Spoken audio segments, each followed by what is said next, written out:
of this issue is Professor Ali Yusufu Zoaka, a political scientist as well as a policy analyst, to make sense of some of the issues. A very good day to you, sir, Prof. Thank you so much. All right, sir. Now, let's quickly get into the discussion area. Sir, you know, one of the greatest questions anybody could ask, or one of the critical questions anybody could ask, is that why are we still talking about poverty in Africa? That is a bit echoing. All right, I think the technical crew will do something about that. Now, one of the critical questions that any mind will ask is that, to date, we are still talking about poverty in Africa. Upon all the billions upon billions of dollars that have been put, why are we still having the challenge of poverty in Africa? Frankly speaking, I didn't get that. I didn't get the question because the. Okay, let me repeat it. What I'm asking is that, why are we still struggling with poverty in Africa upon the billions of dollars, naira that have been expanded in fighting poverty in Africa? Why are we still in poverty? Yes. Well, I think for me, most times when you look at the issue of poverty in Africa, the problem is that the governments, respective governments in different countries, are not really serious about tackling poverty. I'll just give you a simple example of what the Chinese did to get out of poverty, about 800 million people in just 3 decades. And what do they do? First is they have an institute of poverty to start with, because these are issues you have to be able to have some deep knowledge, theoretical knowledge about where to address it. So they have an institute of poverty and several other agencies that are institutions that are established to tackle the problem of poverty. But what did they do? The first thing they did was identify. They had a national register. They opened a national register to identify where poor people are living in the country. And so they are able to now have a database of the number of people that are living, in poverty. Having identified, these people and their location, what do they do next? The government now deployed over 300,000 officials of government to go and live, with the poor people in the rural communities and urban centers where, poor people are found. So that they can, along with the people, bring out workable solutions on how to tackle the problem. And most of these officials stayed, in those rural communities for between 2 to 3 years to be able to come out with solutions along with the people. So they were thinking along with the people. So the people are giving them, solutions that are going to be sustainable, in trying to resolve the problem of poverty. Now, having worked with the people, identified, the problems, they now deployed various solutions, including giving people loans, also support, and then supporting small and medium scale industries. And in 1 year, at one time, around 2017, 2018, they had more than 6 million small and medium scale industries established in 1 year. And that way, basically employ people and, of course, provide, some means of employment for the people. And so, therefore, I think in Africa, we are not able to do some real studies to find out, or even get the people to tell us what is it that they can do that can bring them out of poverty. We tend to believe that, all the solutions lie in ministries and departments and agencies of government who are far removed completely from the people. And that's why you find that in Africa, most of the officials don't even want to go and stay in the rural areas, even for a day. They prefer to be in capital cities, in capital of local governments and so on. Even now, as I speak with you, you will find in Nigeria, majority of the local government chairmen don't even live in their local governments. They leave the local governments, leave it to the state capitals. The governors themselves don't stay in their states, they leave it for the federal capital or even go abroad. So you have a problem where there's a disconnect between the people and the government. And therefore, that is why we're not able to solve the problem. Therefore, the solutions that we have been providing are just some form of tokenism. They just are touching the surface of the problem. They're not really going deep into the problem in order to resolve it. And recently, I'll tell you that Professor Bambura, one of the radical scholars that was at ABU, did just wrote an article about his impression about Nigeria, having left it for more than a decade. And then he came back. He said he was impressed by the level of improvement in certain things, particularly, for instance, that today there are companies in Nigeria that are converting raw materials produced in Nigeria into finished products. And you spoke about some things, you go to a lot of big stores, you find now maize is being, processing to powder, and can now make akara without necessarily going through the process of buying maize, washing it dry, going to grind all that. So there are a lot of such products that you find hibiscus flour and several things, in that direction. You have, ginger processed into sweets. You have even tamarind processed into sweets. And you have biscuits of different, variety used, that are raw materials are used to actually produce them. And that is the way to go. If you begin to have factories, industries being established to process your raw materials that are within a local environment, then in a way you provide, a source of employment, a source of living for people living in that environment. And then you are able to not improve their lives. I think to some extent I can take such the idea. Now, Prof, having said, I also come across the Professor Bwangura article on Nigeria, particularly food processing, and he also challenged social scientists that they should go into research on see how they can better some of these aspects of food processing in Nigeria. But let's leave that aside. I know we always have time for that discussion one of these days. Now, according to the World Bank report that we are reviewing, because that report is to guide poverty alleviation project programs in Africa in 2025, they said that one of the greatest issues is around how to ensure that people have basic services like electricity and water. In Africa, we are still battling with this, particularly sub-Saharan African countries. Just recently, I get to understand that you have been to Uganda. What has been the major issue whereby African government cannot provide electricity and water for their people?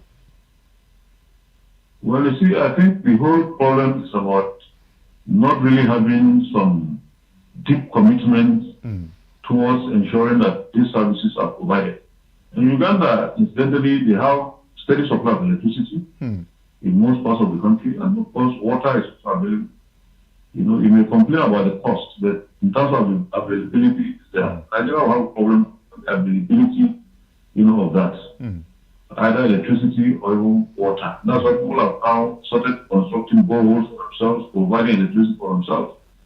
I think it's because there's no serious commitment. For instance, we are now into 2025, there's a budget. We just finished, or in fact, the 2024 and 2023 budgets are still being executed.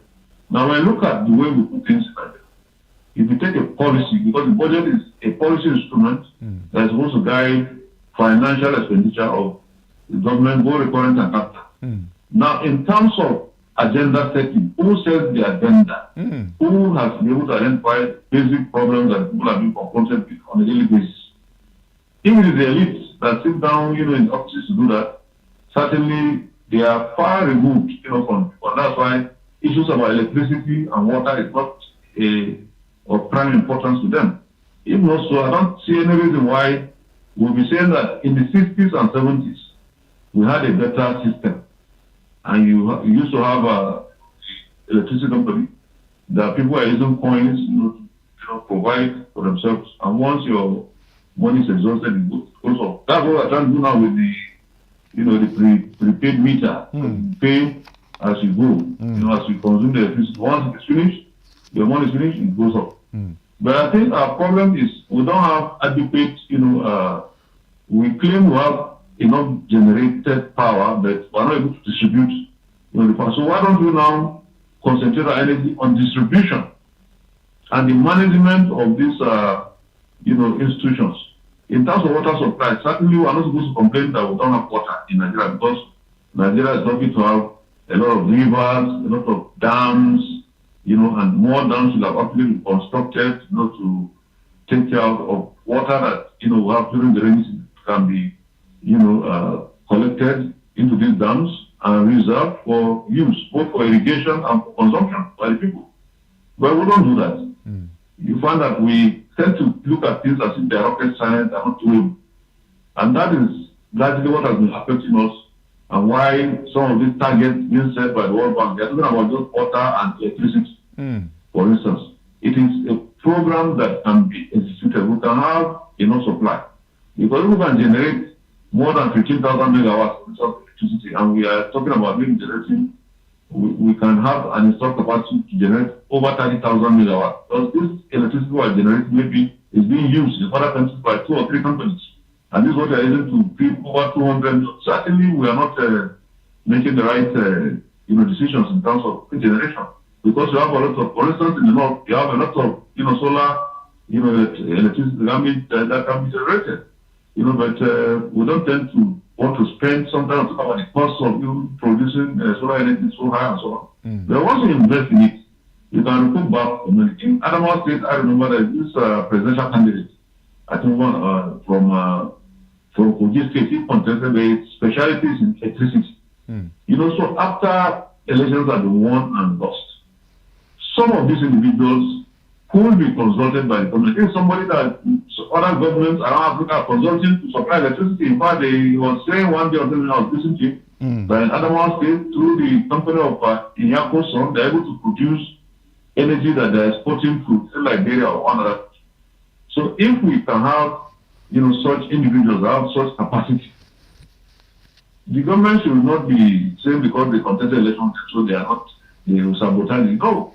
You can give them, you can invite them, discuss with them, engage them, and see how. So most of these things, unless we try to provide local solutions to our problems, relying on foreign companies, is not going to help us. Largely, we have the capacity internally to be able to solve this problem, electricity, in Nigeria. But, Nigeria was brought in, from US to come and help as Minister of Energy. And today, even though the government eventually didn't go well, and then of course he left the government or they moved him, but he has taken that initiative, and today in Abia State, we are told that they have 24-hour electricity supply, and so a lot of factories that were not able to produce in the past and so on are now back to business, and most of the goods being produced, from Aba can compete favorably with any imported, goods anywhere. So these are some of the things that we need to look inward. We have all the, the capacity because our people have been exposed to all sorts of training in electricity and whatever. So when you get them together and give them a task, and if all these issues start easily, but we are the ones now constructing a whole pipeline, a gas pipeline from Nigeria to Morocco, which means if we are serious about just providing electricity distribution, poles around the country, and with these very big transmitters and transmission stations, we can easily overcome such challenge. Now, so I think it is doable. Exactly, sir. Now, another thing that the World Bank report brought out about why poverty lingers so much in Africa is about education level. They may mention that majority of African population or inhabitants are non-literate, although literacy can be defined based on the level of how the person, whether it acquired the knowledge or the education through his local language way or other informal or formal way. But they emphasize that because of the level of education of African people, this has also dragged the issue of poverty this length. What do you have to say about that? Yes, education plays a big role. See, this insecurity that is going on, it's largely being fueled by illiteracy, but more on that, because even in terms of knowledge of religion that people claim they are practicing, they don't have the knowledge. Both in Christianity and Islam, because people are just interpreting these things based on their own views and caprices, based on their likes and dislikes, and then claiming that it's a religion. I mean, because the literacy level is very low, people cannot read and write, and so whatever they are doing. Okay, I think we are having a network connection. We'll be connected back to okay. That these are promises that will make you, if you go to heaven, if you kill people there and go there, why is he the person telling you that how will you kill people so that I can go? Why is he telling you to go and do it? It's because you are ignorant, because you don't have the knowledge. Knowledge is very key, because even our infrastructure, look at it, infrastructure has been provided. And people go ahead now to remove any iron metal they see on the road, on bridges and so on, they are removing it. They don't care. So really, if you look at it, education is very, very important. Even sometimes when you can't drive on the highway, just illiteracy and ignorance. Somebody knows the road is bad, he's still driving at high speed. Then suddenly he drives into a very bumpy, and then you're off the road, you're thrown into the bush, and then you're lucky to survive, you're not, you die. All those things are based on ignorance and illiteracy. Because literacy and ignorance, whether it is in your own native language or you're literate, you should be able to understand that there are certain things that you should not do. And so I think that the World Bank is important because here, for instance, in another part of Nigeria, you have over 22 or so million children out of school.